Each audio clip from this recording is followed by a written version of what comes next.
మీరు ఎప్పుడైనా బిబ్లియోగ్రఫీ అనే వర్డ్ విన్నారా? అంటే దీని అర్థం a list of the books refer to in a scholarly work అని.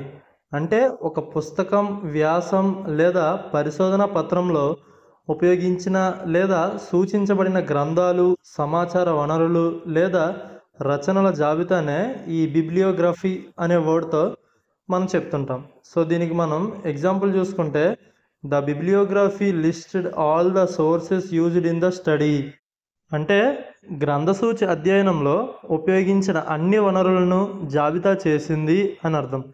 అంటే మనం ఏదైనా స్టడీ చేయాలన్నా, లేదంటే ఏదైనా రిపోర్ట్ తయారు చేయాలన్నా, ఏదైనా బుక్ రాయాలన్నా కొన్ని వేరే బుక్స్ని మనం రిఫర్ చేసుకొని అందులో ఉన్న అంశాల ఆధారంగా మనం ఒక కొత్త బుక్ని అయితే తయారు చేయడం జరుగుతుంది. సో ఆ రెఫర్ చేసిన పుస్తకాలనే ఈ బిబ్లియోగ్రఫీ అనే వర్డ్తో మనం చెప్పవచ్చు. వీడియో నచ్చితే లైక్ చేయండి, వీలైతే ఛానల్ని సబ్స్క్రైబ్ చేసుకోండి. Thanks for watching.